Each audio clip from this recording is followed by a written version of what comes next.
अहिले चुरेको कुरा आउँछ यत्रो चुरे दहन भयो इन्भाइरोमेन्टली साउन्ड भयो दुनियाँभर पोलिटिक्सका कुरा छन् मैले चुरे बचाउनु पर्दैन भन्ने मेरो भनाइ होइन चुरे बचाउनु पर्छ तर चुरे भन्दा उत्तर हिमालय भन्दा दक्षिण नेपालमा पहाडै पहाड छ ती पहाडै पहाड एउटा पहाड तपाईले काट्दा संसारको इन्भाइरोमेन्ट बिग्रदैन एउटा बस्ती बस्छ र तपाईको देशलाई 15 वर्षको लागि इकोनोमी धान्छ त्यसले तपाईले साउथ अफ्रिकाको देशलाई हिरा झिक्न नदिएको भए साउथ अफ्रिका बन्दैन थियो खाडीका मुलुकहरूलाई तेल झिक्न नदिएको भए ती मुलुक धनी भएर अहिले अगाडि आउँदैन थिए तपाईसँग भएको नेचरल रिसोर्सलाई पर्यावरणलाई जोगाएरै पनि युज गर्न सकिन्छ तर हाम्रोमा के भयो रेगुलेसन गर्न नसक्ने डरले रेस्ट्रिक्सन लगाउन थालियो म भन्छु तपाई यार्सा गुम्बाको खेती गर्नुस् पाँचौलेको खेती गर्नुस् कस्तुरीको ब्रिडिङ गर्नुस्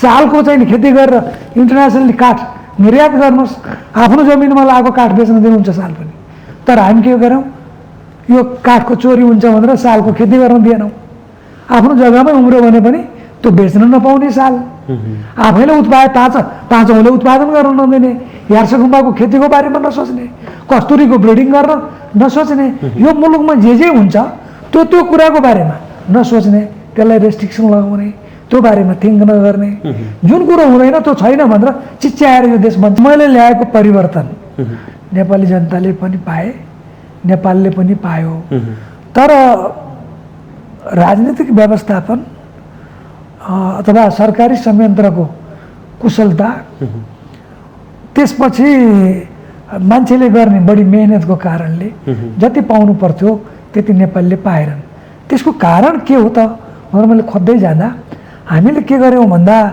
राजनीतिलाई योग्यता तोकेनौं सबभन्दा ठुलो कुरो र मैले जहिले पनि भन्ने गरेको कुरा हो कुनै पनि बोर्ड फर्स्ट ल्याउने विद्यार्थीले आज भर्खर एसई को रिजल्ट भएको छ बोर्ड फर्स्ट ल्याउने विद्यार्थीले बाबु के हुने हो भन्दा म यो देशको राजनीतिज्ञ हुन्छु म यो देशको प्रधानमन्त्री हुन्छु यो देशका व्यक्तिहरूको अनुहारलाई उज्यालो बनाउने कामको लागि म लागि पर्छु भनेको मैले सुनेको छैन त्यसकारण जबसम्म पहिलो दर्जाको व्यक्तिहरू शैक्षिक रूपमा राजनीतिमा लाग्दैन तबसम्म त्यो देश बन्दैन एउटा दोस्रो मैले सबै भन्ने गरेको अर्को कुरा हो जुन देशको अखबारको पहिलो पृष्ठमा राजनीतिक न्युज हुन्छ आर्थिक न्युज छैन त्यो देशको विकास हुँदैन हाम्रो न्युज पेपरहरू बिहान उठेर हेर्नुहोस् सबै न्युज पेपरको फ्रन्ट लाइन तपाईले राजनीतिले नै भरिया हुन्छ त्यहाँ तपाईले आर्थिक न्युज देख्नुहुन्न जबसम्म आर्थिक विकास हुँदैन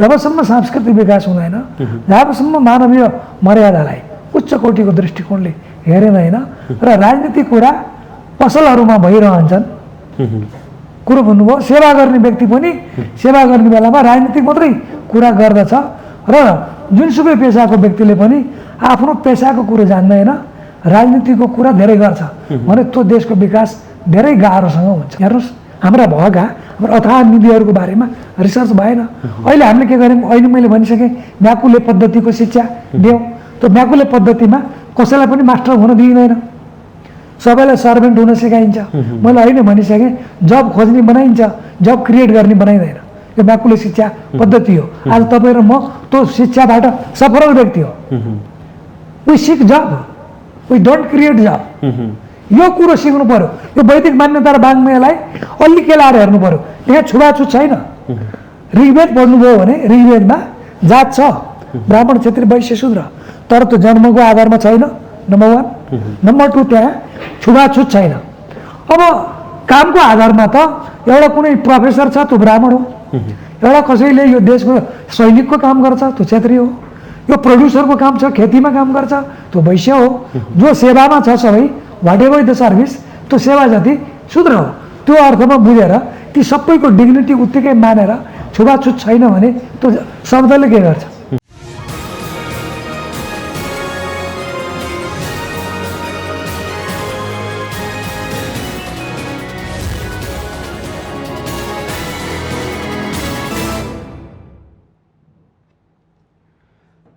आदरणीय दर्शकबिन नमस्कार आजको सन्दर्भ कार्यक्रममा यहाँहरूलाई हार्दिक स्वागत छ म सुदर्शन आचार्य दर्शकबिन आजको सन्दर्भमा आज हामी डाक्टर रामकृष्ण तिमल सिन्हालाई स्टुडियोमा निम्त्याएका छौँ। उहाँ राष्ट्रिय समावेशी आयोगका अध्यक्ष समेत हुनुहुन्छ भने साथसाथै उहाँ संविधानविद पनि हुनुहुन्छ। आज हामी उहाँसँग विशेष गरेर नेपालमा गठित विभिन्न आयोगहरू, यी आयोगहरूले गरिरहेका काम कारबाही र यिनीहरूको मूल्याङ्कनका विषयमा विशेष छलफल गर्नेछौँ। साथसाथै पछिल्लो समय सर्वोच्च अदालतले अलि बढी राजनीतिक मुद्दाहरूलाई प्राथमिकता दियो भन्ने आलोचनाहरू भइरहेका छन् र राजनीतिका जति पनि मुद्दाहरू छ अन्ततोगत सर्वोच्च अदालतमा गएर टुङ्गिएको परिवेश देखिएको छ।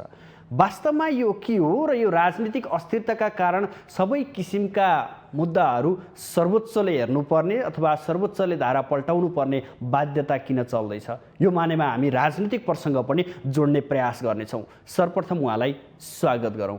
स्वागत छ सर यहाँलाई माउन्टेन टेलिभिजनमा। धन्यवाद सुदर्शनजी। सुरुमा तपाईँ एउटा राष्ट्रिय समावेशी आयोगको अध्यक्ष हुनुहुन्छ। यो नाताले हामी आयोगको कामबाट नै सुरु गरौँ। के काम गर्दै हुनुहुन्छ आजभोलि, कसरी आयोगका कामहरू चलिरहेछ, कार्य सम्पादन मूल्याङ्कनका कुराहरू कसरी अगाडि बढिरहेछन्? हामी यो गत असार 10 गतेबाट हाजिर भएका हौँ र यो करिब 1.5 महिनाको यो अवधिमा हामीले निकै धेरै कामहरू गऱ्यौँ। राष्ट्रिय समावेशी आयोगकै हिसाबले कुरा गर्ने हो भने समावेशिता भनेको के हो, यसको स्कोप कति हो भन्ने बारेमा अहिलेसम्म नेपालमा अध्ययन भएको छैन।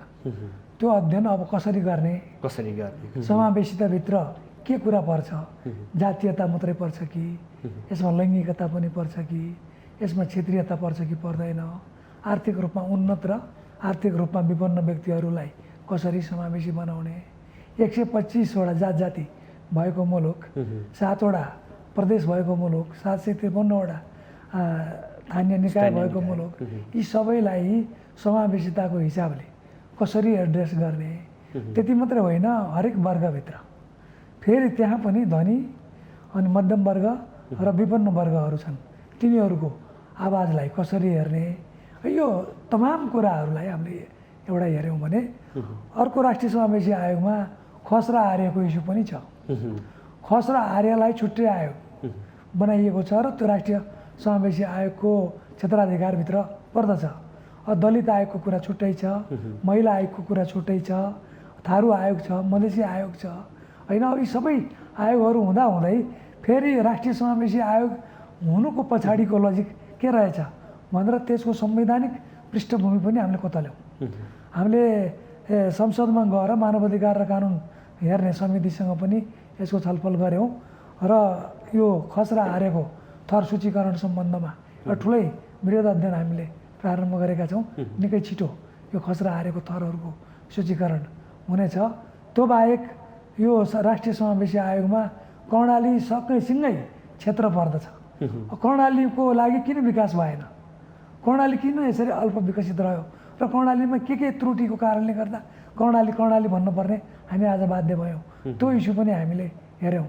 त्यति मात्रै होइन, अरू आयोग नभएका व्यक्तिहरूको आयोग राष्ट्रिय समावेशी आयोग हो। करिबन तपाईँहरूले मोटामोटी रूपमा विभिन्न आयोगहरूलाई पल्टाउने कोसिस गर्नुभयो होइन? हामीले यसको क्षेत्राधिकार, यसको फिलोसफी, यसले काम गर्नुपर्ने स्थिति, यसको पञ्चवर्षीय रणनीतिक योजनाको एडप्सन, यसको लोगो निर्माण लगायतको कामहरू हामीले गरिसक्यौँ। छोटो अवधिमा धेरै काम गरेका छौँ। के रहेछ त यी छुट्टा छुट्टी आयोगहरू समावेशी आयोगभित्र समेटिँदै गर्दा? अब यसको फिलोसफी के रहेछ भने सुरुमा यी जुन वर्गीय आयोगहरू, कम्युनिटी कमिसन्सहरू राख्ने सोच थिएन संविधान बनाउँदा। राष्ट्रिय समावेशी आयोगभित्र नै यी सबै आयोगहरू अटाउँछन् भन्ने किसिमको सोच रहेछ। जब पछि संविधान निर्माण गर्ने बेलामा प्रेसर ग्रुपहरू, अब जस्तो जातीय प्रेसरहरू पनि भयो होइन, दलितहरूको प्रेसर भयो, महिलाको भौगोलिकताको कुरा प्रेसर भयो, मधेसीको प्रेसर भयो, मुस्लिम समुदायको प्रेसर भयो। यो समुदायगत प्रेसर भएको कारणले गर्दा ती आयोगहरू बने, जुन आयोगहरू समावेशी आयोगभित्रै एउटा समावेशिताको पर्सपेक्टिभबाट राखेर जानु पर्थ्यो। ती छुटिएको आयोग बाहेक बाँकी क्षेत्र सबै फेरि राष्ट्रिय समावेशी आयोगसँग बाँकी रह्यो। जस्तो ज्येष्ठ नागरिकको सवाल, अपाङ्गता भएको व्यक्तिको सवाल, अविकसित अथवा अल्पविकसित ठाउँहरू है भनौँ न, ब्याकवर्ड एरिया, ब्याकवर्ड क्लास, अहिले भनिसकेँ कर्णाली, अब यी सबै क्षेत्र र खस आर्य प्लस गरेर यो आयोगमा रह्यो। यो आयोगका 11वटा क्लस्टर छन्, जबकि अरू आयोगहरू छन्, अन्य आयोगहरू छन्, उनीहरूको एउटा क्लस्टर छ।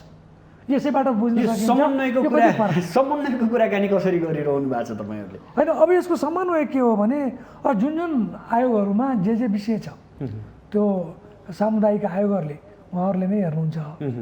त्यो बाहेक 11वटा क्लस्टर त लेफ्ट आउट छन्। ती 11वटै क्लस्टर चाहिँ राष्ट्रिय समावेशी आयोगले हेर्छ। यो आयोगले कन्स्टिट्युसनको इन्क्लुजनको फिलोसफी अन्तर्गत, किनकि 2063 सालको अन्तरिम संविधान पश्चात सुरु भएर 2072 सालको नेपालको अहिलेको संविधानको बेसिक फन्डामेन्टल डिफरेन्स पूर्ववर्ती संविधानहरूसँग के हो भनेर कसैले सोध्यो भने त्यो एउटै समावेशिताले काफी पुग्छ। अथवा सामाजिक न्याय र समावेशिता 2063 साल पछाडिका नयाँ सुरुवात हुन्। त्यसैले नयाँ अनुभव, नयाँ क्षेत्र, नयाँ डेटाहरूको प्रसङ्ग यसमा देखिएको छ। नेपालमा आयोगहरू धेरै बने, धेरै अपेक्षा पनि गरियो, तर उपलब्धिमूलक कार्य कुनै पनि आयोगहरूले गर्न सकेनन् भनिरहेको समयमा तपाईँहरू फेरि राष्ट्रिय समावेशी आयोग हुनुहुन्छ, तपाईँले नेतृत्व गरिरहनु भएको छ। अपेक्षा के गर्ने जनताले यसबाट? यसको अपेक्षा धेरै छ। यसको दुईवटा कुरा छ, एउटा संवैधानिक अपेक्षा, एउटा जनताको अपेक्षा। संवैधानिक अपेक्षा लोकतन्त्र, सामाजिक न्याय, सामाजिक समावेशीकरण, गरिबभन्दा गरिब व्यक्तिहरूको आवाज राज्यले सुन्नुपर्छ र सबै आयोगहरूको पनि आयोगको रूपमा समावेशी आयोगले काम गर्न सक्नुपर्दछ। र समावेशी आवाज भनेको लोकतन्त्रको दुखदुखी नै हो भन्ने प्रसङ्गमा हामी काम गरिरहेछौँ। किनकि यो मुलुकमा दुईवटा कुरो छ, एउटा डाइभर्सिटीको कुरा छ, एउटा अटोनोमीको कुरा छ। विविधता र स्वायत्ताबाट संहिता चल्छ र त्यो विविधताको एड्रेस अथवा विविधताको पहिचानबाट नै लोकतन्त्रको पहिचान हुन्छ। त्यो उसको भोइस कसरी सुनिन्छ? अझ भनिन्छ आजकल भोइसलेस पिपुलहरूको भोइस कसरी जनता समक्ष, सरकार समक्ष र उनीहरू आफ्नै उसमा कसरी पुर्याउने, उनीहरूलाई कसरी सक्षम बनाउने भन्ने कुराहरू छ। त्यसको दुईवटा पाटो छ। एउटा उहाँहरूलाई सशक्तिकरण गर्न जरुरी छ। दोस्रो, राज्यको प्रत्येक तह र तब्कामा, गभर्नेन्सको प्रत्येक तह र तब्कामा उनीहरूको सहभागिता। त्यो सहभागिता न्युमेरिकल मात्रै होइन, नम्बरको मात्रै होइन, त्यो सहभागिता क्वालिटेटिभ होस्। त्यो सहभागिता एउटा उपस्थितिको लागि होइन, त्यो सहभागिता मिनिङफुल डिसिजन मेकिङमा होस् अथवा निर्णय गर्ने ठाउँमा उनीहरूको सहभागिता होस् र त्यो निर्णयमा लोकतन्त्रका आधारभूत मान्यताहरूको परिलक्षण देखियोस् अथवा परिलक्षित हुन्, रिफ्लेक्सन होस् भन्ने कुरा नै यसो महत्त्वपूर्ण पक्ष हो। सुन्दाखेरि निकै मिठा र गर्नै पर्ने विषयवस्तुहरू हुन्छन्, तर कार्यान्वयनको चरण साह्रै फितलो हुन्छ। प्रायःजसो आयोगहरूमा राजनीतिक छाया प्रत्यक्ष रूपमा परेको हुन्छ। तपाईँहरू स्वतन्त्र भएर काम गर्न सक्ने सम्भावना छ? अब मलाई के लाग्छ भने राजनीतिक छाया संवैधानिक आयोगहरूमा पर्नु हुँदैन, किनकि संवैधानिक निकाय भनेको स्वतन्त्रपूर्वक संविधानको मर्म अनुकूल। तर नियुक्तिमा पनि कुन दलप्रति आस्थावान व्यक्ति छ भनिन्छ, जहाँनिर पनि राजनीति नै जोडिन्छ। त्यहाँ नियुक्ति हुने व्यक्तिहरू कुनै न कुनै नेतासँग आबद्ध, कुनै व्यक्तिसँग आबद्ध व्यक्तिहरू मात्रै त्यहाँ नियुक्ति पाउने परम्परा त हामीले देखेकै छैनौँ डाक्टर साहब। हो, अब यो यहाँले भनेको कुरो यो डेभलपिङ कन्ट्री सिन्ड्रोम भन्छ कि, विकास हुनु मुलुकको यो सिन्ड्रोमको रूपमा रहेको छ। तर जहाँसम्म संवैधानिक एउटा विद्यार्थीको हैसियतले, संवैधानिक दर्शनको हिसाबले कुरा गर्दा आयोगहरू राजनीतिको छत्रछाया नबनुन्, राजनीतिबाट मुक्त हुन् र यिनीहरूको धर्म यो संविधान जोगाउने होस् र सरकारलाई ठिक कुरो संविधान बमोजिमको कुरो यिनीहरूले सुझाव दिउन्, सिफारिस गरून्, सल्लाह गरून्, ताकि सरकारलाई एकाउन्टेबल हुन मद्दत मिलोस्। सरकारले अरू सामान्य प्रक्रियामा जस्तो राजनीतिक हस्तक्षेप गर्न सक्ने हैसियतबाट यिनीहरूलाई मुक्त गरियोस् भन्ने नै मुख्य लक्ष्य हो। तर यहाँले भने जस्तो केही समस्या छन्, जस्तो एउटा थोर बहुत कतै न कतै राजनीतिक गन्ध देखिन जाने एउटा परिस्थिति। दोस्रो, यी आयोगहरू बन्न त बने, संविधानले परिकल्पना त गर्यो, तर आयोगलाई चाहिने जनशक्ति, भौतिक स्रोत र साधन, इभन कार्यालयको भवन परिसर, त्यसलाई चाहिने जुन वातावरण हुन्छ नि, वर्किङ इन्भाइरोमेन्ट, त्यो चाहिँ दिनेतर्फ पर्याप्त वर्कआउट भएको देखिँदैन। त्यसकारण म के भन्छु भने यी आवश्यक ठानेर बनाइएका, संविधानले नै सिर्जना गरेका होइन, संविधान प्रदत्त जुन आयोगहरू हुन्, यी आयोगहरूलाई संविधानकै फिलोसफीलाई चाहिँ नै उच्चारण गरेर अगाडि बढाउनको लागि सरकार बढी संवेदनशील हुन जरुरी छ। यी आयोगहरूमाथि राजनीति गर्ने होइन।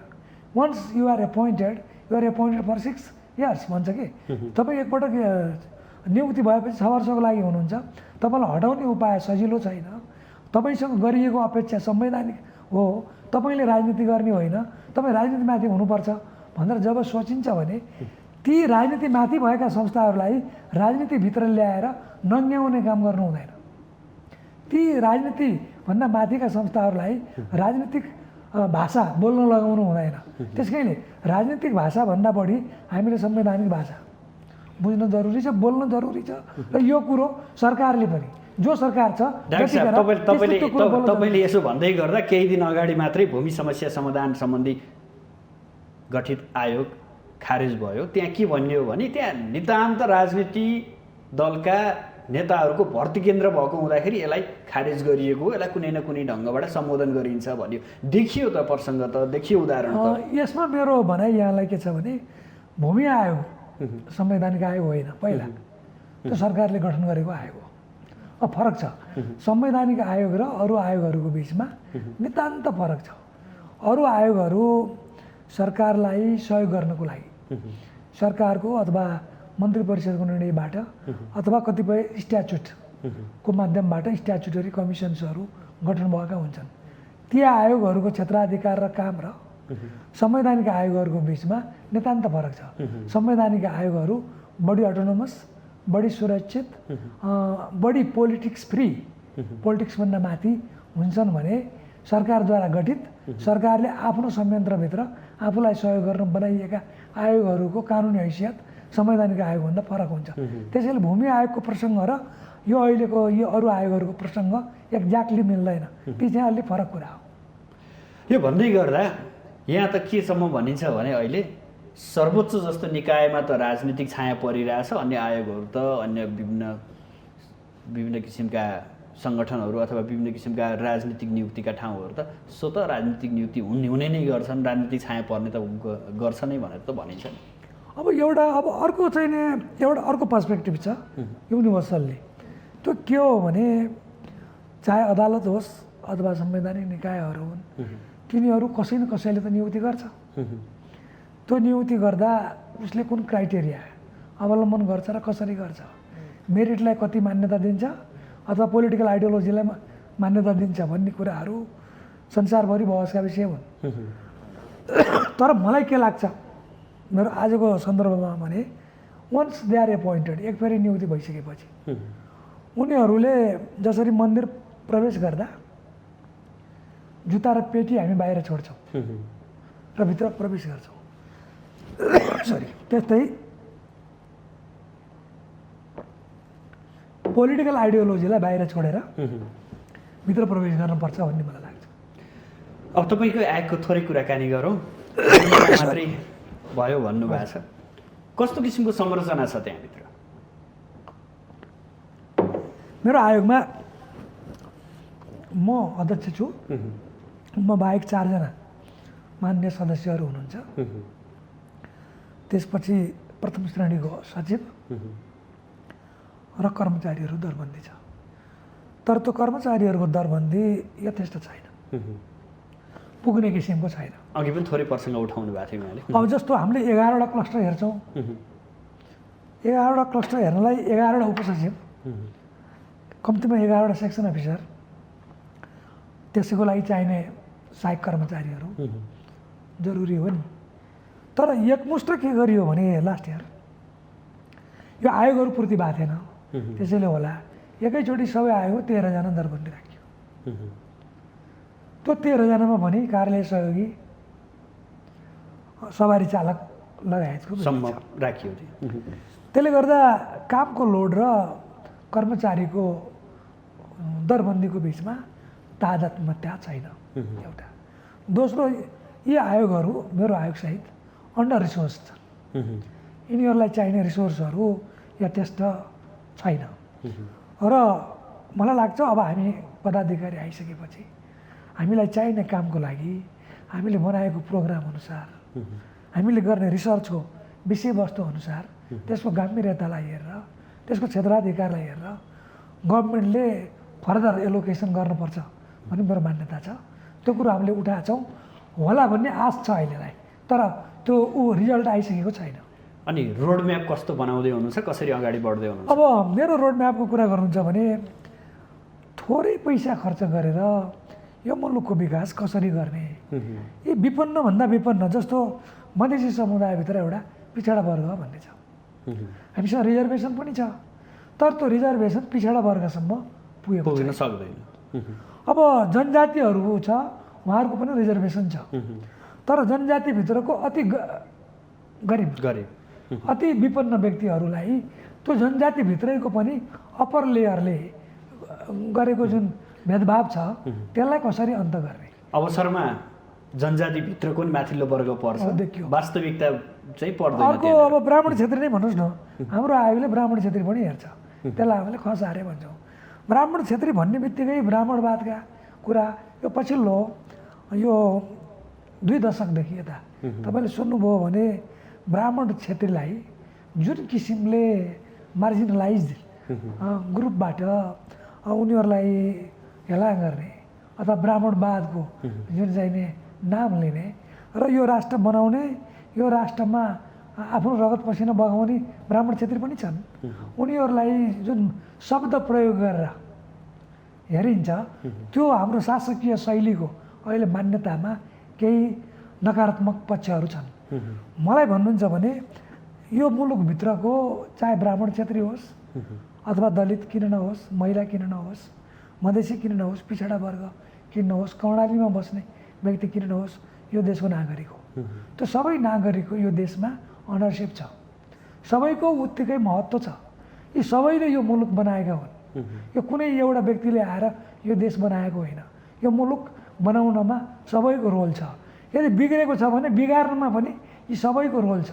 त्यसैले बिग्रेको छ भने यो बनाउनमा अब कुनै वर्ग अथवा जाति अथवा कुनै एउटा क्लासलाई गाली गरेर हुँदैन। समन्वयात्मक रूपमा हो, कुनै वर्ग पछाडि छ भने त्यसलाई इम्पावर गर्नु पऱ्यो, सशक्तिकरण गर्नु पऱ्यो, उसलाई माथि ल्याउनु पऱ्यो, शिक्षामा उसलाई चाहिँ विशेष ध्यान दिएर माथि ल्याउनु पऱ्यो, रोजगारीका अवसर सिर्जना गर्नु पऱ्यो। कसै कुनै एउटा वर्गलाई अथवा ब्राह्मण क्षेत्रीलाई अथवा दशनामीलाई, सन्यासीलाई, ठकुरीलाई भनेको खसार्यो, त्यसलाई गाली गरेर यो देश बन्नेवाला छैन। त्यसैले कुनै वर्गलाई गाली नगरौँ, सबैको यो साझा फुलबारी हो भन्ने कुरो मानौँ। पृथ्वीनारायण शाहलाई अहिले गाली गरेर हुँदैन। पृथ्वीनारायण शाहलाई गाली गर्ने प्रशस्त जमात छ नेपालमा। म पृथ्वीनारायण शाहलाई गाली गर्ने जमातमा पर्दिनँ, किनकि कसैले गल्ती गरोस् अथवा नगर्नुहोस्, इतिहास भनेको इतिहास हो। इतिहासलाई सम्मान गर्नुपर्छ। इतिहास क्रुएल हुनसक्छ, इतिहास निर्दयी हुनसक्छ, इतिहास खराब हुनसक्छ होइन, अथवा मनुस्मृतिमा लेखिएको कुरा ठिक छ कि छैन भनेर अथवा स्वस्तानीमा लेखिएको कुरा ठिक छ कि छैन भनेर किताब जलाएर च्यातेर हुँदैन। त्यो त इतिहासको कुरा हो। आज के गर्न जरुरी छ, हामी कहाँ छौँ, कुन धरातलमा छौँ र यो धरातलमा लोकतन्त्रलाई कसरी मजबुत बनाउने भनेर हेर्नुपर्ने स्थिति छ। कुनै वर्ग, कुनै इतिहास अथवा कुनै वर्गीयताको पास्टमा के थियो भनेर त्यो पास्टलाई गाली गरेर वर्तमान बन्दैन। त्यसैले वर्तमानमा बाँच्ने हो भने वर्तमान शैलीमै सोच्नुपर्छ भन्ने मलाई लाग्छ। तपाईँले समग्रतामा सबैलाई जोड्दाखेरि साँच्चै देशको अवस्था कस्तो छ, कस्तो पाउनु भएको छ? नेपालमा धेरै व्यवस्थाहरू परिवर्तन भए, त्यसपछि त्यहाँका पात्रहरू पनि परिवर्तन भए, तर पात्रको चरित्र व्यक्तित्व परिवर्तन हुन नसक्दा सोचे जस्तो परिवर्तन, सोचे जस्तो उपलब्धि हुन सकिरहेको छैन। यो सुरुदेखिको व्यवस्था 2007 सालदेखि यताको समग्र व्यवस्थालाई हेर्ने हो भने नेपाली जनताले के पाए र नेपालले के पायो? मलाई भन्नुहुन्छ भने समयले ल्याएको परिवर्तन नेपाली जनताले पनि पाए, नेपालले पनि पायो। तर राजनीतिक व्यवस्थापन अथवा सरकारी संयन्त्रको कुशलता, त्यसपछि मान्छेले गर्ने बढी मेहनतको कारणले जति पाउनु पर्थ्यो त्यति नेपालले पाएनन्। त्यसको कारण के हो त भनेर मैले खोज्दै जाँदा हामीले के गर्यौँ भन्दा राजनीतिलाई योग्यता तोकेनौँ, सबभन्दा ठुलो कुरो। र मैले जहिले पनि भन्ने गरेको कुरा हो, कुनै पनि बोर्ड फर्स्ट ल्याउने विद्यार्थीले आज भर्खर एसइसीको रिजल्ट भएको छ, बोर्ड फर्स्ट ल्याउने विद्यार्थीले बाबु के हुने हो भन्दा म यो देशको राजनीतिज्ञ हुन्छु, म यो देशको प्रधानमन्त्री हुन्छु, यो देशका व्यक्तिहरूको अनुहारलाई उज्यालो बनाउने कामको लागि म लागिपर्छु भनेको मैले सुनेको छैन। त्यसकारण जबसम्म पहिलो दर्जाको व्यक्तिहरू शैक्षिक रूपमा राजनीतिमा लाग्दैन तबसम्म त्यो देश बन्दैन, एउटा। दोस्रो, मैले सधैँ भन्ने गरेको अर्को कुरा हो, जुन देशको अखबारको पहिलो पृष्ठमा राजनीतिक न्युज हुन्छ, आर्थिक न्युज छैन, त्यो देशको विकास हुँदैन। हाम्रो न्युज पेपरहरू बिहान उठेर हेर्नुहोस्, सबै न्युज पेपरको फ्रन्ट लाइन तपाईँले राजनीतिले नै भरिया हुन्छ। त्यहाँ तपाईँले आर्थिक न्युज देख्नु न। जबसम्म आर्थिक विकास हुँदैन, जबसम्म सांस्कृतिक विकास हुँदैन, जबसम्म मानवीय मर्यादालाई उच्च कोटिको दृष्टिकोणले हेरिँदैन र राजनीतिक कुरा पसलहरूमा भइरहन्छन्। कुरो भन्नुभयो, सेवा गर्ने व्यक्ति पनि सेवा गर्ने बेलामा राजनीतिक मात्रै कुरा गर्दछ र जुनसुकै पेसाको व्यक्तिले पनि आफ्नो पेसाको कुरो जान्दैन, राजनीतिको कुरा धेरै गर्छ भने त्यो देशको विकास धेरै गाह्रोसँग हुन्छ। अहिले हाम्रो स्थिति त्यसैमा छ। हामी सबै राजनीतिक कुरा गर्छौँ, राजनीतिलाई ट्र्याकमा ल्याउन सकेनौँ, नम्बर 1। नम्बर 2, राजनीतिज्ञहरू यथेष्ट पढे लेखेका रिसर्चरहरू, ज्ञानी अथवा राजनीति विज्ञानमा, स्टेट क्राफ्टमा ट्रेन्ड, ठिक छ, राजनीतिज्ञले कुनै फिलोसफीमा अथवा दर्शनमा रिसर्च नगरून्, तर राजनीति शास्त्रको विषय राम्रो बुझ्न जरुरी भयो। र राजनीति शास्त्रलाई व्यवसाय नबनाइकन राजनीतिलाई सेवाको रूपमा, राजनीतिलाई देश विकासको एउटा मापदण्डको रूपमा, अनुशासनको रूपमा अगाडि बढायो भने अथवा बढाउन सकेको भए हाम्रो आजको यो अवस्था हुँदैन। यसको लागि चेतना चाहिन्छ, चेतना एकदम जरुर छ। अब यो चेतना कुन? राजनीतिक चेतना, सामाजिक चेतना, आर्थिक चेतना। अहिले हामीले के गर्यौँ, कुनै पनि मान्छे राम्रो पढे लेखेकै छ र सोध्यो भने अथवा सोच्यो भने समाजले यो पढे लेखेको मान्छेले काम गर्न हुँदैन भनेर भनिदियौँ, त्यो सिकाइदियौँ, स्कुलमै गलत शिक्षा दियौँ, जसले गर्दा के भयो भन्दा जो व्यक्ति अलिकति पढेको छ, रिसर्चर छ, उसले आफ्नो घरको काम नगर्ने, उसले खेतीको काम नगर्ने, आफ्नो देशको अनुसारको हावापानीको काम नगर्ने, ऊ जागिर क्रिएट गराउनु पर्ने हो, उसले जागिर खोजेर हिँड्छ। जबसम्म जागिर क्रिएट गर्ने अथवा whether you create job or you seek job भन्छ कि, तपाईँ जागिर खोज्नुहुन्छ कि जागिर सिर्जना गर्नु? जागिर सिर्जना गर्नेहरू यथेष्ट भयो भने जागिर खोज्न पर्दैन, जागिरले आफै तान्छ। यो अवस्थाको बारेमा राष्ट्रिय चिन्तन र राष्ट्रिय बहस जरुरी छ। तर अहिले हाम्रो के भयो भन्दा जब सिकरको मार्केट ठुलो भयो, तर जब क्रिएटरको चाहिँ मार्केट एकदमै कम भयो। जब क्रिएटरहरूलाई प्रमोट गर्ने स्टाइलको पोलिसी र प्रोग्रामहरू आउन सकेन। अनि देशको जुन रिसोर्स हो त्यो रिसोर्समा मार्केटिङ गर्नुपर्छ। देशको रिसोर्सको बारेमा मार्केटिङ नगर्ने व्यक्तिले, जस्तो म उदाहरणको रूपमा भन्छु, अहिले चुरेको कुरा आउँछ, यत्रो चुरे दहन भयो, इन्भाइरोमेन्टल्ली साउन्ड भयो, दुनियाँभर पोलिटिक्सका कुरा छन्। मैले चुरे बचाउनु पर्दैन भन्ने मेरो भनाइ होइन, चुरे बचाउनु पर्छ। तर चुरेभन्दा उत्तर, हिमालयभन्दा दक्षिण नेपालमा पहाडै पहाड छ।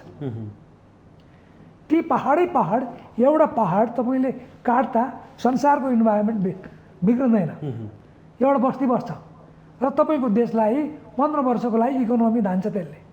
तपाईँले साउथ अफ्रिकाको देशलाई हिरा झिक्न नदिएको भए साउथ अफ्रिका बन्दैन थियो। खाडीका मुलुकहरूलाई तेल झिक्न नदिएको भए ती मुलुक धनी भएर अहिले अगाडि आउँदैन थिए। तपाईँसँग भएको नेचरल रिसोर्सलाई पर्यावरणलाई जोगाएरै पनि युज गर्न सकिन्छ। तर हाम्रोमा के भयो, रेगुलेसन गर्न नसक्ने डरले रेस्ट्रिक्सन लगाउन थाल्यो। म भन्छु तपाईँ यार्सा गुम्बाको खेती गर्नुहोस्, पाँचौँलेको खेती गर्नुहोस्, कस्तुरीको ब्रिडिङ गर्नुहोस्, सालको चाहिँ खेती गरेर इन्टरनेसनली काठ निर्यात गर्नुहोस्, आफ्नो जमिनमा लागेको काठ बेच्न दिनुहुन्छ साल पनि। तर हामी के गर्यौँ, यो काठको चोरी हुन्छ भनेर सालको खेती गर्न दिएनौँ। आफ्नो जग्गामै उम्र्यो भने पनि त्यो बेच्न नपाउने साल, आफैले पाँचौँले उत्पादन गर्न नदिने, यार्सा गुम्बाको खेतीको बारेमा नसोच्ने, कस्तुरीको ब्रिडिङ गर्न नसोच्ने, यो मुलुकमा जे हुन्छ त्यो कुराको बारेमा नसोच्ने, त्यसलाई रेस्ट्रिक्सन लगाउने, त्यो बारेमा थिङ्क नगर्ने, जुन कुरो हुँदैन त्यो छैन भनेर चिच्याएर यो देश बन्छ। जस्तो उदाहरणको रूपमा म भन्छु, संसारभरि दुध, बियर, पेट्रोलियम प्रडक्ट, पानी, यी सबै लिक्विड हुन् नि, यी सबैको मूल्य इन्टरनेसनल मार्केटमा एउटै हो। र हामीसँग छैन, पेट्रोलियम प्रडक्ट छैन, पानी त छ नि, हाई हिमालयन ड्रिङ्किङ वाटर छ नि, संसारभरिलाई एकदम राम्रो पानी हामी निर्यात गर्न सक्छौँ नि, शुद्ध पिउने पानी। त्यो पिउने पानी दुधभन्दा महँगो छ, त्यो पिउने पानी बियरभन्दा महँगो छ। जर्मन बियर भन्छ, जर्मन बियरभन्दा नेपालको पानी महँगो छ। तर खोइ हामीसँग जे छ त्यो कुराको मार्केटिङ गर्नु पऱ्यो, त्यो कुराको व्यापार गर्नु पऱ्यो। हाम्रो मुलुकले व्यापार गर्न नजानेको कारणले गर्दा, हामी व्यापारी नभएको कारणले गर्दा निर्दोष र गरिब भएका छौँ। अर्को कुरा के भनिन्छ भने भूधरातलीय पनि प्रभाव हो। अर्को कुरा धर्म संस्कृति, आफ्ना पुराना रीतिरिवाजका कारण पनि नेपाली पछि छौँ, नेपालीले सोचे जस्तो प्रगति गर्न सकिरहेको छैनौँ भने चाहिँ यो सत्य हो। द्याट इज ब्लन्डर, रङ। किन रङ हो भन्नुहुन्छ भने हिन्दू धर्मको कारणले हामी गरिब भएको होइन। त्यसो भए त क्रिस्चियन धर्म मान्ने अफ्रिकाका तमाम देशहरू धनी हुनु पर्थ्यो है। क्रिस्चियन 10-15वटा देश धनी छन् भन्दैमा सबै क्रिस्चियन देश प्रोस्परस छैन। धर्म हामी पुरातनवादी भयौँ रे के? होइन। अब कुरो के चाहिँ हो भने हिन्दू धर्ममा रहेको एउटा जातीयता पनि ठिकै छ, तर जातीयतामा भएको त्यो जुन अनटचेबिलिटी होइन, छुनु नहुने, त्यो उच्च र निच, त्यो चाहिँ हिन्दू कल्चरभित्रको एउटा गलगाँड हो। त्यसलाई काटेर फालिदिनु भयो भने बाँकी कुरो वैदिक सभ्यतामा जति कुराहरू छन् ती संसारको सबैभन्दा उत्कृष्ट कुराहरू छन्। ती कुरा हामी लागु नै गर्दैनौँ। जस्तो संस्कृतको कुरा आयो, संस्कृत बाहुनहरूको भाषा हो होइन। संस्कृत आर्यवर्तको, यो भारतवर्षको भाषा हो, भाषा थियो। अहिले कसैको पनि भाषा होइन। अब मैले पिएचडी गरेको छु, म संस्कृत बोल्न जान्दिनँ, म संस्कृतको बारेमा केही थाहा पाउँदिनँ उदाहरणको रूपमा भने अब यो संस्कृत चाहिँ नि मेरो भाषा हो, म ब्राह्मण हो बाई कास्ट, मेरो भाषा हो होइन। अब अहिले के इन्टरप्रेट गरियो भन्दा संस्कृत भनेको ब्राह्मणको भाषा हो, पढ्नु हुँदैन। तर संसारको निधिहरू जे छन्, जति छन्, त्यो संस्कृत भाषामा छन्। त्यो भाषामा भएका कुरा सबैले भाषा बुझ्दैन भने त्यसलाई अनुवाद गरेर ल्याउनु पऱ्यो। तर कन्टेन्ट त बुझ्नु पऱ्यो नि, त्यो कन्टेन्ट त ल्याउनु पऱ्यो नि जनजीवनमा, पढ्ने चिजमा, करिकुलममा त्यो कन्टेन्ट त भित्राउनु पऱ्यो नि। तर त्यतापट्टि रिसर्च भएन। हेर्नुहोस्, हाम्रा हाम्रो अथाह निधिहरूको बारेमा रिसर्च भएन। अहिले हामीले के गर्यौँ, अहिले मैले भनिसकेँ म्याकुले पद्धतिको शिक्षा दियौँ। त्यो म्याकुले पद्धतिमा कसैलाई पनि मास्टर हुन दिइँदैन, सबैलाई सर्भेन्ट हुन सिकाइन्छ। मैले अहिले भनिसकेँ जब खोज्ने बनाइन्छ, जब क्रिएट गर्ने बनाइँदैन। यो म्याकुले शिक्षा पद्धति हो। आज तपाईँ र म त्यो शिक्षाबाट सफल व्यक्ति हो। We seek job, we don't create job. यो कुरो सिक्नु पऱ्यो। यो वैदिक मान्यता र वाङ्मयलाई अलि केलाएर हेर्नु पऱ्यो। त्यहाँ छुवाछुत छैन।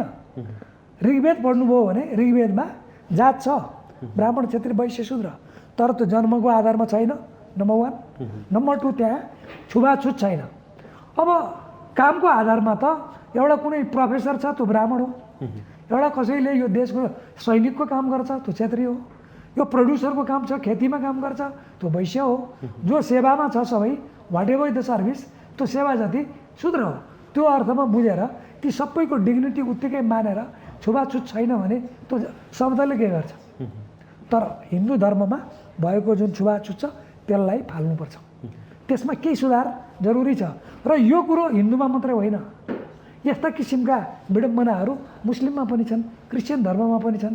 तपाईँले बाइबलको ओल्ड टेस्टामेन्ट, न्यू टेस्टामेन्टहरू हेर्नुभयो, इभन कुरान हेर्नुभयो भने र हिन्दू धर्मका ग्रन्थहरूमा हेर्नुभयो भने केही न केही परम्परागत रूढिवादी कुराहरू छन्, त्यसलाई फाल्नुपर्छ। पुनर्लेखन, पुनर्व्याख्या, पुनर्स्थापित गर्नुपर्छ। तर धेरै राम्रा मूल्य र मान्यता ती एउटा दुईवटा नराम्रा पक्ष छन् भन्दैमा फाल्नु हुँदैन। ती नराम्रा कुरा फालेर राम्रो कुरा अनुसरण गर्नुपर्छ, सिक्नुपर्छ। यो भन्दै गर्दा जति पनि यावत प्रसङ्गहरू हामी उठायौँ यसको अन्तत्वगत्व भनेको राजनीति हो। राजनीति स्थायित्व भयो र राजनीति चेत भयो र राजनीति गर्ने व्यक्तिहरूले यो सुझबुझपूर्ण तरिकाले अगाडि बढ्न सक्यो भने देश स्वतः अथवा स्वाभाविक रूपमा अगाडि बढ्छ भनिन्छ। सबैभन्दा ठुलो यो चेत तपाईँले भन्नुभयो, बडो राम्रो वर्ड। त्यो राजनीतिक चेत मात्रै होइन, आर्थिक चेत पनि जरुरी छ। त्यो भनेको प्रत्येक व्यक्तिको खल्तीमा पैसा भएपछि बुद्धि आउँछ, त्यो खर्च गरेर उसले बुद्धि किन्छ। त्यसैले आर्थिक चेत पनि जरुरी छ। त्यसपछि अहिले कुरा गरिसक्यो छुवाछुत, उचनिच, त्यो भनेको सामाजिक चेत। सामाजिक चेत त्यो भनेको हामी बराबर हौँ, सबै मान्छेको प्रतिष्ठा उस्तै हो, सबैका रहर उस्तै हुन्, सबैले लिएर जाने केही पनि होइन। यहाँ जन्मेपछि मान्छेको सरदर आयु म्याक्सिमम 100 हो। 100 वर्षभित्रमा पनि राम्रो आर्थिक रूपमा सक्षम हुने भनेको 20 वर्षदेखि 70 वर्षसम्म हो। एकदम हेल्दी भयो भने 50 वर्षसम्म तपाईँले यो मुलुकलाई, यो राष्ट्रलाई, यो सभ्यतालाई केही कुरो दिन सक्नुहुन्छ। त्यो हुनको लागि तपाईँको सांस्कृतिक चेत, आध्यात्मिक चेत, सामाजिक चेत, आर्थिक चेत, राजनीतिक चेत सबै खुल्नुपर्छ। त्यो खुल्यो भने बल्ल थितप्रज्ञता, सुपर कन्सियसनेस लेभलमा हामी पुग्न सक्छौँ। त्यो बेलामा हामीले कसैलाई सानो देख्दैनौँ, देख्न जरुरी छैन। र मैले केही लाने होइन, यहीँ छोड्ने हो, यहीँ कमाउने हो, यही पञ्चतत्त्वले बनेको शरीर हो र यो संसारमा भएको पञ्चतत्त्वमै हामी घुलमिल भएर जाने हो। युज पनि यसैलाई गर्ने हो, यसैबाट परिणाम निकाल्ने हो भन्ने चेत खुल्छ। तर अन्ततः राजनीति स्थिरता भयो भने यी कुराहरू प्रसङ्ग बस जोडिँदै जान्छन् भनिन्छ हो। अब यो यसो नीतिहरूको मूलनीति पनि नीति राजनीति हो र त्यो राजनीतिलाई, राजनीतिको जुन अहिले जुन मर्मले मैले बोलिरहेको छु शब्दले दिन नसक्ला, राजनीति नै बनाएर त्यो बनाउने भनेको के भन्दा व्यक्तिगत फाइदा, सामूहिक फाइदालाई विचार गर्ने, राज्यको फाइदा केले गर्छ, गभर्नेन्सलाई केले सुदृढ बनाउँछ, ह्युम्यानिटी केले परिष्कृत बनाउँछ, त्यसको आधारमा लान सकियो भने बल्ल त्यो राजनीति भयो। नत्र भने त्यो राजनीति हुँदैन। भन्ना राजनीति अहिले त हाम्रो नेगेटिभ भइसक्यो वर्ड। कसैले नेगेटिभ काम गर्यो भने त्यसले राजनीति गर्यो भन्छौँ, त्यो होइन। कसैले राम्रो काम गर्यो भने यसले राजनीति गर्यो भन्ने सोच बोलाउनु पर्यो। त्यसैले यो शब्दकै ट्रान्सफर्मेसन जरुरी छ। तपाईँ राजनीति विश्लेषणमा पनि अलि अब्बल नै माने हुनुहुन्छ। यद्यपि आज तपाईँ बोल्न मिल्छ या मिल्दैन, कुनै एउटा आयोगको अध्यक्ष हुनुहुन्छ। यति भन्दै गर्दा पनि हामी थोरै प्रसङ्ग अदालती कुराहरूमा जोडौँ। पछिल्लो समय जति पनि राजनीतिक मुद्दाहरू छ ती राजनीतिक मुद्दाहरू सर्वोच्च अदालतले टुङ्ग्याइदिनुपर्ने बाध्यात्मक अवस्था जस्तै जस्तै देखिया छ। यहाँ संविधानविदको नाताले हेर्दै गर्दा यसलाई कसरी विश्लेषण गर्नुहुन्छ? यो सत्य कुरा हो। अब यो संसारभरि नै लोकतन्त्रमा कानुनी र संवैधानिक इस्युको अन्तिम व्याख्याता, अन्तिम निर्णयकर्ता अदालत हो। तर राजनीतिक प्रश्नको, राजनीतिक विवादको, राजनीतिले नै निर्क्योल गर्नुपर्ने विवाद र क्वेसन्सहरूको जुडिसियल निर्क्योल गर्न खोजियो भने त्यो सैद्धान्तिक विचलन हुन्छ। अहिले नेपालमा यहाँले भने जस्तै कतिपय सवालहरू जुन पोलिटिकल्ली नै सेटल हुनु पर्थ्यो तिनीहरूलाई दिस वे र द्याट वे संविधानसँग जोडेर अदालत पुर्याइ नै गरेको छ। संविधानसँग जोडेको कारणले गर्दा अदालतले हेर्नुपर्ने हुन्छ। तर ती विषयको कोर भ्यालु चाहिँ पोलिटिकल हो। त्यो अवस्था पोलिटिक्सलाई नै छोड्नुपर्ने हो। जब कार्यपालिका र व्यवस्थापिका आफ्नो संवैधानिक दायित्वबाट च्युत हुन्छन् भने त्यो बेला न्यायपालिका जागृत हुनुपर्ने अवस्था आउँछ। त्यसलाई जुडिसियल एक्टिभिजम भन्छन्। त्यो अवस्थालाई अझ बढी भयो भने जुडिसियल हाइपर एक्टिभिजम पनि हुन जान सक्छ। अहिले नेपालमा डर के हो भन्दा जुडिसियल एक्टिभिजमसम्म ठिक छ, every political problem has become legal problem र त्यसको लिगल सोल्युसन खोजियो। त्यसले गर्दा कतै हामी गलत ट्र्याकमा त छैनौँ। हामीले अदालतलाई ओभरबर्डेन त बनाएनौँ र राजनीतिले कम काम त गरेनौँ, अथवा व्यवस्थापिकाले आफ्नो कम काम त गरेन, अथवा डिरेल भयो। एक्जिक्युटिभ र लेजिस्लेचर आफ्नो कन्स्टिट्युसनल ड्युटीबाट डिरेल त भएन भन्ने प्रश्न र सवालहरू उठेका छन्। यिनलाई निश्चय नै सैद्धान्तिक रूपमा संवैधानिक मान्यता र दर्शनको आधारमा हामीले हेर्नुपर्छ र पुनः एसेसमेन्ट गर्नुपर्छ, रिअडिट गर्नुपर्छ र हरेक पोलिटिकल इस्यु अदालतमा पुर्याउने प्रचलन बन्द गर्नुपर्छ। अर्को कुरा, त्यही अदालतमा पनि राजनीतिक नियुक्तिका खेलहरू भए, राजनीतिकका आधारमा निर्णयहरू गरिन्छन् भनिन्छ। तपाईँ लामो समय काम गरे मान्छे, यसो अनुभव भनिदिनु। अब त्यो एकाध केही घटना, छिटपुट व्यक्तिको कारणले यो कुराहरू आछन्, नआएका होइनन्। तर मलाई के लाग्छ भने जज नियुक्ति भइसकेपछि, मैले अघि नै भनिसकेँ, नियुक्ति हुनु पूर्व जहाँ लोयाल्टी भए पनि नियुक्ति पश्चात एउटा योग्य लयरको नियुक्ति भएपछि उसले आफ्नो राजनीतिक दर्शनलाई छोड्नुपर्छ। ऊ शुद्ध न्यायाधीश बन्नुपर्छ।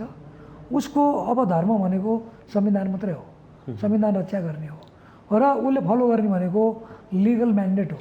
लिगल इन्स्ट्रुमेन्ट्सहरूलाई नै उसले हेर्नुपर्दछ र कहीँ कतै कहिले ठुलो व्याख्या गर्दा पोलिटिकल दर्शनको व्याख्यामा व्यक्तिको पर्सनल फिलोसफीले असर गर्न सक्छ, तर त्यो पनि बिना आधार, बिना लजिक, बिना रिजन हुँदैन। यति मात्रै होइन कि डाक्टर साहब, पूर्व प्रधान न्यायाधीशहरू पनि एउटा समूह बनाएर, एउटा सङ्गठन बनाएर दबाब सिर्जना गरेका कुराहरू त तपाईँ हामीले देखेकै हुने होइन र भने। त्यस कारण यो बाध्यताहरू जुन छ नि, मैले यसलाई समष्टि रूपमा के भने न्यायपालिकालाई जबरजस्ती राजनीतिमा धकेल्नु हुँदैन। यसलाई मैले के भन्ने गरेको छु भने judicialization of politics and the politicization of judiciary, यी दुइटै घातक हुन्छन्। पोलिटिक्सको न्यायिकरण र न्यायपालिकाको राजनीतिकरण, यी दुइटै घातक हुन्। जसरी राजनीतिको अपराधीकरण र अपराधको राजनीतिकरण भएको छ भनिन्छ डेभलपिङ कन्ट्रिजहरूमा, सिमिलरली अदालतलाई पोलिटिक्सको डोमेनमा धकेल्ने र पोलिटिक्सलाई जबरजस्ती अदालतको डोमेनमा धकेल्ने, यी दुइटै कृत्यबाट देशमाथि लाग्दैन। त्यो चाहिँ रोकिनुपर्छ। संवैधानिक रूपमै यो बारेमा सोचिनुपर्छ। तर सोचिँदैन क्या। अब सोचिँदैन। अब हामीले के चाहिँ गर्नु पर्यो भने आशावादी त हुनुपर्छ, निराशावादी भएर कहीँ पनि पुगिँदैन। तर गल्ती भएको छ भने अब सिभिल सोसाइटी पनि दरिलो र शिक्षा हासिल गरिसकेको केही हिसाबले म्याच्योर्ड पनि भइसकेको छ। लाइक द मिडिया, इभन यो टेलिभिजन, तपाईँको मेरो संवादै भन्नुहोस्, अथवा सिभिल सोसाइटीका धेरै एक्टर्सहरूको कुराहरू छ। हामीले यो कुरा विभिन्न तबकाबाट, तहबाट, आफ्नो क्षेत्रबाट, शिक्षाको बौद्धिक क्षेत्र पनि बिक्यौँ क्या हामी, कुनै न कुनै सम्बन्ध समूहसँग आबद्ध हुने, आफ्नो फाइदा उठाउने। यो के हो भन्दा हाम्रो शिक्षामा मैले फेरि पनि भन्छु नैतिकताको ह्रास भयो र हामीले यो नैतिकतालाई भित्र आत्मसात गर्ने जनशक्ति उत्पादन गर्न सकेनौँ। दिन प्रतिदिन नैतिकताको क्षयीकरण हुँदै गयो। यसमा हामी रिथिङ्क गरेर यसको चाहिँ रिडिजाइनिङ गर्न जरुरी छ। यो पछिल्लो समय एउटा यही व्यवस्था पनि फेरि उल्टिन्छ कि भन्ने कुराहरू पनि उठ्न थालेको छ। हिन्दू राष्ट्र पनि चाहियो अरे, राज संस्था पनि चाहियो अरे। हामी एउटा व्यवस्था परिवर्तन गर्छौँ, अर्को व्यवस्थामा पुग्छौँ, तर हामीले त्यसलाई दिगो रूपमा लान नसकेका हो कि, जसका कारण यस्ता किसिमका आवाजहरू उठ्न थाले। यहाँले के लाग्छ? हो, यो निश्चय पनि हो। अमेरिकाको संविधान हेर्नुहोस्, अहिले 1787मा आएको संविधान आजसम्म जीवित छ। त्यहाँ त्यही एउटा छोटो संविधानबाट राज्य चलेको छ। त्यहाँ पनि बेटी कुरा होलान्, तर संसारको अग्रणी देशको रूपमा हामी नाम लिन्छौँ। अब हाम्रो देश त्योभन्दा पुरानो देश हो, अमेरिकाभन्दा पुरानो देश हो है। हामीले धेरै सोच्यौँ पनि, हाम्रो वाङ्मय पनि राम्रो छ, तर हामीले के कुरो गर्न सकेनौँ भने हाम्रा अथाह सम्भावना भएका कुराहरूलाई हाम्रै पहिचानबाट हामीले हेर्न सकेनौँ। यो नसकेको कारणले गर्दा इतिहासमा गर्व गरेर मात्रै वर्तमानमा गर्व गर्न नसकिने परिस्थिति आयो। भन्छौँ नि हामी गौतम बुद्ध नेपालमा जन्मेका हुन् भनेर आन्दोलन गर्छौँ, तर गौतम बुद्ध जन्मेको देशमा गौतम बुद्ध बनाउने तरिका सिकाउँदैनौँ। गौतम बुद्ध बन्ने तरिका सिकाउनु पर्थ्यो हामीले। त्यो भएको भए संसारले हामीलाई मान्थ्यो। यो सभ्यताको अग्रणी भएको मुलुकबाट सभ्यता अरू देशमा जानु पर्थ्यो, त्यो गर्न सकेनौँ। र नेपालमा संवैधानिक रूपमा हेर्ने हो भने यति छोटो समयमा हाम्रा 7वटा संविधान आए अनि यी संविधानहरूको उमेरै नपुग्दै परिवर्तन भए र कुनै पनि विधि र पद्धति हामीले सोचे भन्दा लामो समय जानु पर्थ्यो, छोटो समयमै तिनको अवसान हुन पुग्यो। र मलाई लाग्छ अब अहिले जुन बजारमा उठेका कुराहरू छन्, हिन्दू संहिता होइन, अथवा अरू विभिन्न राज संस्थाका कुराहरू छन्, देशलाई आवश्यक पर्यो भने संविधान त संविधानभित्र रहेर यो कुरा पोलिटिकल्ली व्यापक विमर्शबाट देशलाई चाहियो भने ल्याउन नसकिने होइन। तर सिधा छोटो तर्कबाट त्यसै ल्याउनुपर्छ अथवा ल्याउन हुँदैन भनेर आइदर पोजिटिभ अर नेगेटिभ त्यत्तिकै तर्क दिएर पुग्दैन। त्यसको लागि रिसर्च गर्न जरुरी छ। यदि आवश्यक छ भने संविधानमा भेन्टिलेटिङ पोइन्ट छ। त्यो भेन्टिलेटिङ पोइन्ट के हो भन्दा कुनै पनि राष्ट्रिय महत्त्वको विषयमा जनमत सङ्ग्रह हुनसक्छ। जस्तो राजतन्त्र र हिन्दू धर्मको बारेमा यदि नेपालको पार्लियामेन्टले चाह्यो भने 2/3 मेजोरिटीले जनमत सङ्ग्रह गराउन सक्छ। त्यो कन्स्टिट्युसनल वे हो। यदि चाहिन्छ अथवा यो कुरो हो जनताले मागेका हुन् भने जनमत सङ्ग्रहमा हामी जान सक्छौँ। किनकि संविधानमा भाइटल नेसनल इम्पोर्टेन्सको इस्युलाई जनमत सङ्ग्रहमा लान सकिन्छ भनेको छ एउटा। दोस्रो 2/3 अफ द पार्लियामेन्ट होइन, पार्लियामेन्टको मेजोरिटीको 2/3ले त्यो कुरो आवश्यक सम्झाउनु पर्यो। हामीसँग पार्लियामेन्ट छ, त्यो पार्लियामेन्टले डिसिजन गरोस्। त्यो पार्लियामेन्टले आवश्यक छ भने जनमत सङ्ग्रह गराउन सक्छ। तर बाहिर त्यत्तिकै बोलेर पुग्दैन। Let us think it very seriously. एक फेरि झिकिसकेको संस्था अथवा चिजहरूलाई पुनर्स्थापना गर्नुपर्ने हो भने अझ बढी गम्भीर भएर अध्ययन चाहिँ गर्नु जरुरी छ। अर्को कुरा, कर्मचारी तन्त्रले देश बनाउन दिएन भनेर राजनीतिक दलहरूले भाषण गर्दाखेरि बोल्ने शब्द छ। के देख्नुहुन्छ, कर्मचारी तन्त्रले देश बिगारे हुन् नेपाल? अब यसमा हामी सबै जिम्मेवार छौँ। मैले एउटा मात्र भनेन, अहिले हामीले पोलिटिक्सको कुरा गऱ्यौँ, अहिले ब्युरोक्रेसीको कुरा गर्दैछौँ। They are complementary and supplementary. एउटा पर्मानेन्ट एक्जिक्युटिभ हो, एउटा टेम्पोररी एक्जिक्युटिभ हो भन्छौँ हामी। यो पर्मानेन्ट एक्जिक्युटिभ पनि नेपालको इन्टरनेसनल स्ट्यान्डर्डमा हेर्ने हो भने धेरै सक्षम तर निरीह। सक्षम तर निरीह। मैले के देखिरहेको छु भने ब्युरोक्रेसी निरीह देख्छु कि त इरेस्पोन्सिबल देख्छु। हेर्नुहोस् किन त्यो कुरो भन्दा त्यो पदमा भइन्जेल मैले यो पद कहिले पनि छोड्नु पर्दैन, म यसको लागि सदाको लागि हो भन्ने मनोवृत्ति ब्युरोक्रेसीमा पनि देखिन्छ। जबकि त्यो सत्य होइन, एक दिन चेन्ज गर्नुपर्छ। मलाई कानुन लिएर संविधानले यो जिम्मेवारी दिएको छ। यो जिम्मेवारी मेरो होइन, यो जनताको नासो हो। यो जिम्मेवारी राज्यको लागि हो र मेरो यो पद भनेको पब्लिक ट्रस्टको अफिस हो।